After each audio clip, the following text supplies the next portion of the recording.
Recently I do, of course, for a living, I do construction work, and we do masonry work. And of course, my job as an older man now is easier. I deliver and set up our jobs for our installers. We have crews that install rock for us. And we really do some beautiful work on homes on the lake and throughout the area. But I was delivering my brother-in-law, me and him are partners, and he told me what to load up on the trailer. And I was at the warehouse loading the trailer and loaded it up and took off and went about 40 miles and delivered it on the lake. And when I pulled up, I unhooked the trailer and I realized I had left a big box of corners that was supposed to be on the trailer. So I thought, oh my goodness, I have got to hook this trailer back up and go back to the warehouse and get this pallet of corners that I forgot. And I was really beating myself up, and I was allowing anxiety to build within me. How could you be so stupid? How could you have done this? I can't believe you can't even follow orders. Your brother-in-law told you what to do, and you screwed that up.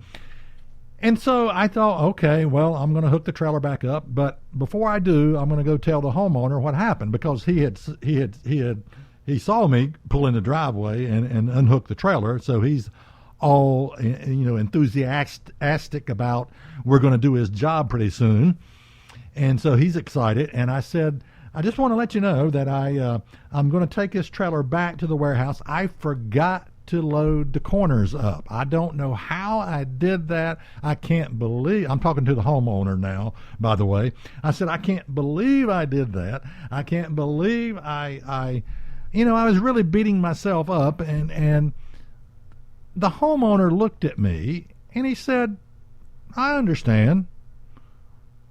You're only human. You're only human.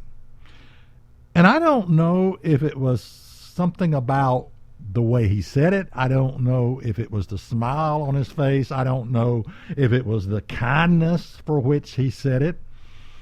But when he said that, you're only human, we make mistakes. It was like a high pressure valve, the release of a high pressure valve, upon my life. And I realized, he's right. We're only human and we make mistakes.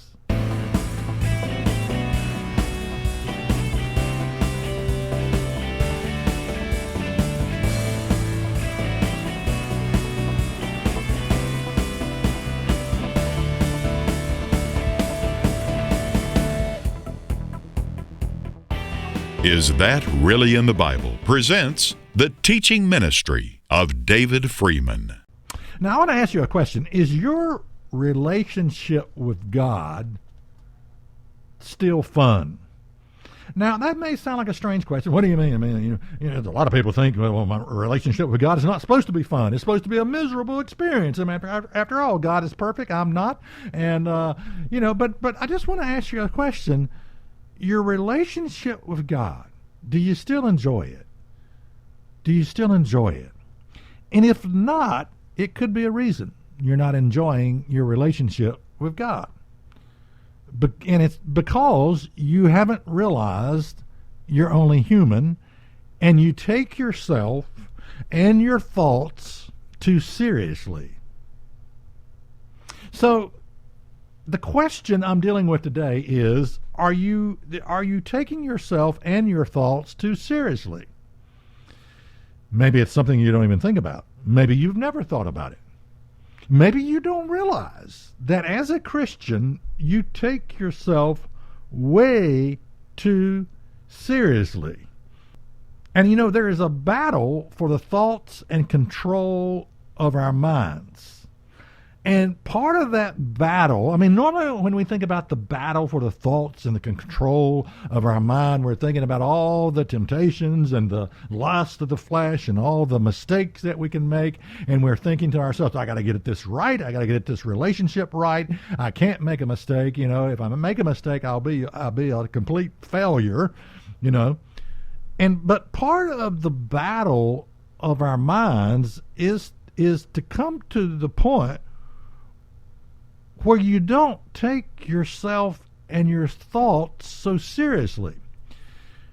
Now, I can just hear someone say, well, wait a minute, David, I don't understand what you're saying. We're supposed to take God seriously. And yes, I agree with that. We're supposed to take God seriously. And we should. And you know, we're reminded of the verse that tells us to take every thought captive. And so I've got to get it all right. You know, I got to get everything in my relationship with God right. But you see, the problem is when you take yourself and your thoughts too seriously, all you do all day long is just focus on yourself. There are not other people in the world. It's just you and your mistakes and the things that you screw up on. You're obsessed with your thoughts. And it sort of puts all the pressure back on us. I don't even know where grace fits into this picture, to be honest with you. I mean, it should. It should. When you know, when we take ourselves and our thoughts too seriously, it's almost a telltale sign that we are not trusting and relying on God.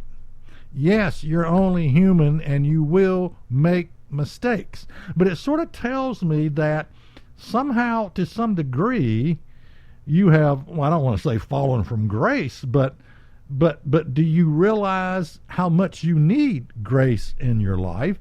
Do you realize that God is not, you know, he's not condemning you, and you're the one, we are the ones that are often taking our thoughts and ourselves way too seriously, because it puts all the weight and pressure on us. You know, the weight of the world, someone said this, I think it was Mark DeJesus said this, and it was a powerful statement. He said, the weight of the world is not on my shoulders. Jesus did not die on the cross so I could be burdened down and think, okay, this is what Christian living is all about. All right? Now, you know, okay, we look at, well, you know, we think about the fruits of the Spirit. Well, I don't have the fruits of the Spirit. You know, I'm lacking in these areas. I'm lacking in the areas of the fruit of the Spirit. Let me tell you something. Most Christians are lacking in areas, in specific areas of the fruit of the Spirit. You're not in this boat all alone by yourself. You are only human. Now, I want to go through a list of what people are not looking for from you. Okay, here we go. These are areas, and you may want to apply this to relationships that you have. Maybe why you don't have a lot of friends. Maybe why you don't make a lot of friends. I don't know. Maybe why you don't have a lot of people that you could honestly call your friends. What people are not looking for from you, they're not looking for, number one, a guilt trip for you to give them. They're not looking for condemnation, okay? They're not looking for you to put them down. They're not looking for you to make fun of them. They're not really looking for you to preach at them or preach on them or whatever. Preach at them, I should say. They're not looking for confusion from you, which often leads to just sort of like frustration and torment. And we live in a confused world, by the way. I mean, just Google something and you will get not just one answer, you'll get a million different answers for the same question, and they're all different. You know? I never forget, I was looking up the effects of too much magnesium. And then I started looking at the effects of too little magnesium in your body. Guess what? They were exactly the same. Too much, too little. You got too much magnesium. This is these are the, you know, this is what will happen to you. You got too little, exact same thing will happen to you. The symptoms were the same. And I'm thinking to myself, who do you believe? What do you believe? And often, you know, we offer, you know, we don't give people a straight answer. We give people a confused answer with 500,000 different choices. Well, you may be right. You may be wrong. We both may be right and may be wrong. Who knows? We just don't know. And because, you see, confusion leads to frustration and torment. Okay. Another thing people in our society is really not looking for is, and I hate to say it, but correction. It's the spirit of our age, by the way. People are not looking for correction. I don't care if you're talking about religious people. They're not looking for, I can guarantee you, they're not looking for correction. Not really. Not from the Word of God, not from, I mean, let's face it. If the preacher got up there and really corrected something or someone, the people would never darken the door to the church again. I mean, we live in a society, and when it comes to parenting and when it comes to children are not looking for correction. When it comes to the workplace, they're really not looking for correction from the boss. It's like, you're putting me down, you're condemning me, I don't want this correction, you're saying I'm not doing something right, which is exactly what correction is. But I'm just saying that in our society, we are a no correctable society. We just can't take it, okay? So, I mean, the truth is, people are not, in our society, they're not looking for correction, okay? And you may want to look at the man or the woman in the mirror and say the same thing of yourself. I'm not looking for correction. I'm really not. But what I'm saying, and so I agree with that, that it's a spirit of our age. We are not correctable. But consider this. If the correction you offer them involves these things, you give them a guilt trip, you condemn them, you put them down, you make fun of them, you preach at them. Instead of offering answers, you just confuse the issues. Then, that's probably not the best way to go about it. I mean, it's no wonder people don't want correction from you. You see, at the end of all corrections should be, look, I can show you a better way. It should point to God's grace, God's forgiveness, yes, and it should point to the fact that, hey, if you do this, your life will work better for you. This is not something that is against you, this correction. This is something that is for you in the end. Okay? You see, one of the easiest things to do is to point out someone's error. It doesn't take a smart person to do this. In fact, we're good at it naturally. It takes no wisdom. It takes no understanding. It takes nothing just to go around and point out other people's mistakes. But what takes wisdom is the ability to, yes, correct, because we must correct, but to lead and guide them towards God into a better way of life. Yes, you want to guide them to grace and forgiveness, but you want to show them a better, show me, I want you to show me the way. That was a song by Peter Frampton, by the way. Show me the way. But it's a beautiful, I love that song. It's a beautiful song. But anyway, we should be able to lead people into a better, this will be better for you. This will make your life work. This will improve the quality of your life. Now, I want to look at a group of people who could not stop taking themselves and their thoughts too seriously. In Matthew 23 and verse 1, then spake Jesus to the multitude and to his disciples, saying, the scribes and the Pharisees sit in Moses' seat. All therefore whatsoever they bid you observe, that observe and do. But do not ye after their works, for they say and do not.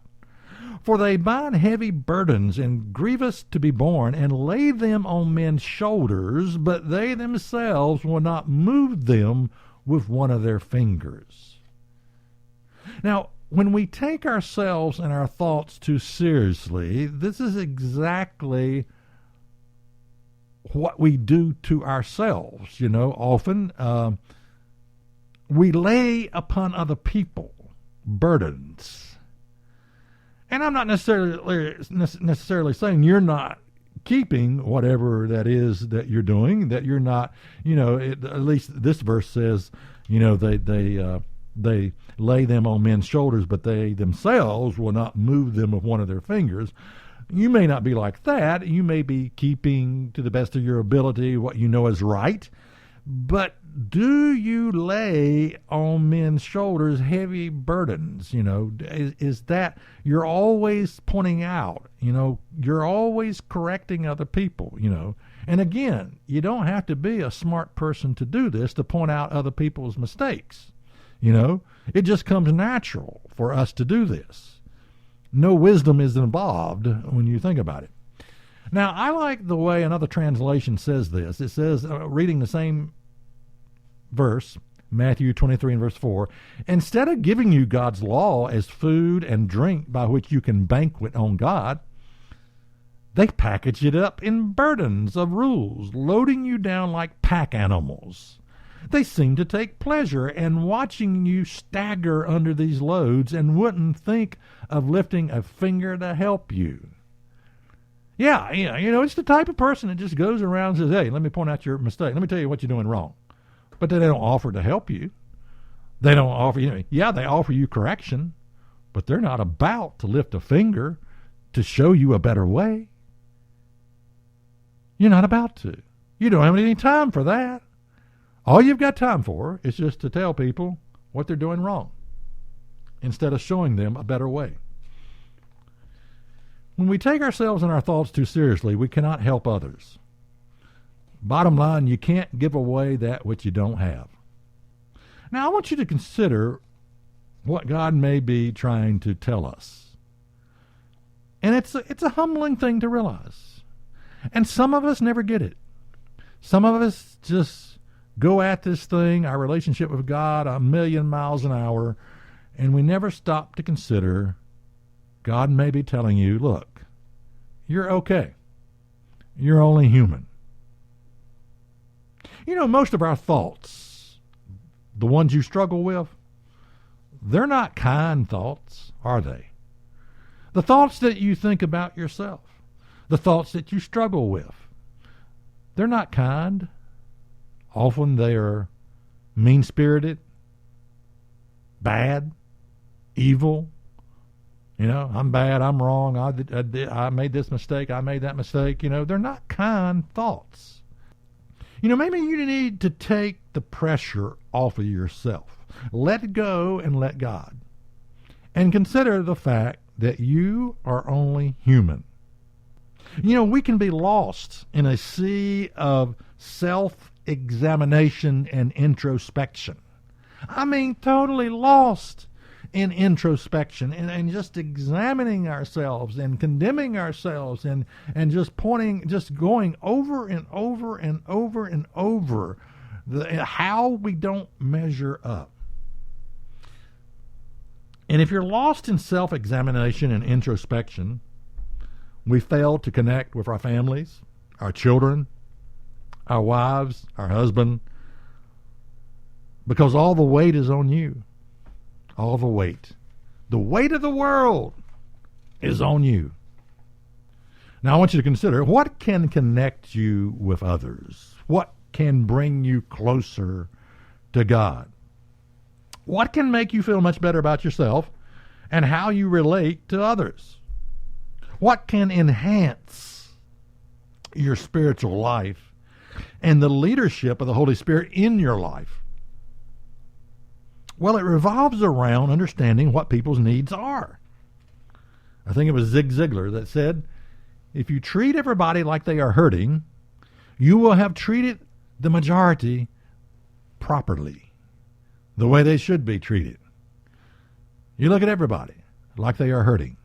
It's a good way to look at people, because they are, in some form, in some fashion. And again, I'm just reminding you of what people do not want. They don't want you to give them a guilt trip. They don't want condemnation. They don't want you to put them down. They don't want you to make fun of them. They don't want to be preached at. They don't want you to lead them into a deeper state of confusion. where there's more frustration and torment in your life. And in some cases, a lot of people don't even want correction. But truth is truth, and the truth shall set us free. We need to understand that. So since truth will set us free, we have to be open to correction, but it's how you go about it. It's how you do it. If the correction you offer them involves you giving them a guilt trip and condemnation and putting them down and making fun of them and preaching at them and all these things, that's not the right way to go about it. If you burden people down with a heavier load, they're already about to snap. They're already about to break. And you come along and just place more on them. Or we come along and just place more on them without offering any hope or way out or a message of a better way. You know, I really think that what people are often looking for is to maybe for someone to come along and put an arm around the shoulder. I know some of you probably are not. I know my sister is not a hugger. My sister-in-law is. She loves to hug people, but maybe if you're a hugger, you can hug a person, whatever. And to say, look, I understand when a person has made a mistake. I understand. You're only human. You know, that compassion can melt the heart of stone. And I'm talking about your heart. For you, it will be therapeutic.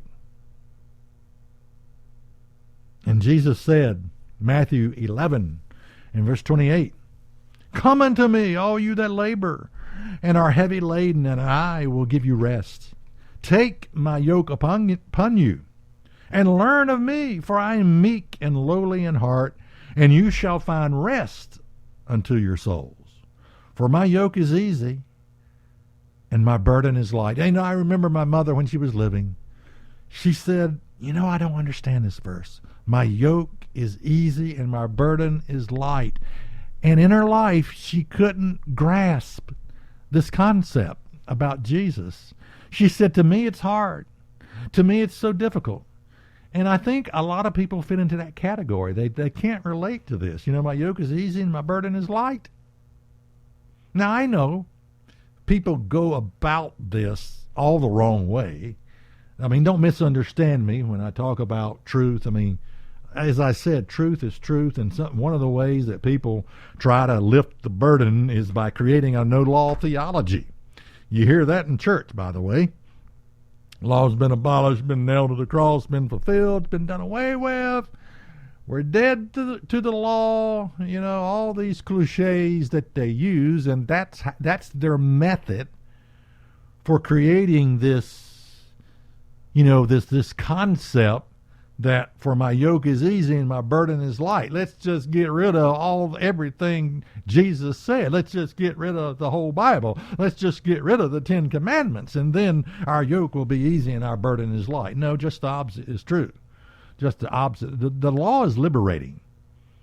It's there to free you from your stupidity, actually, from my stupidity. Okay, let's include myself.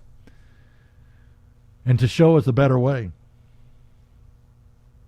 So the question for you today, I want to leave you with, is are you taking yourself and your thoughts too seriously?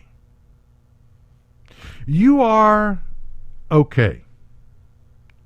You are only human.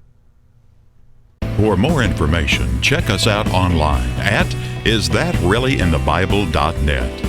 Listen to the podcast, watch the weekly program, worship with us on our weekly Sabbath service, and be sure to visit our free bookstore.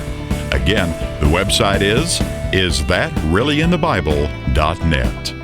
If you would like more information or if you have any questions, write to Is That Really in the Bible? 27 Brookledge Lane, Rocky Mount, Virginia 24151. Or visit us on the web at Is That Really in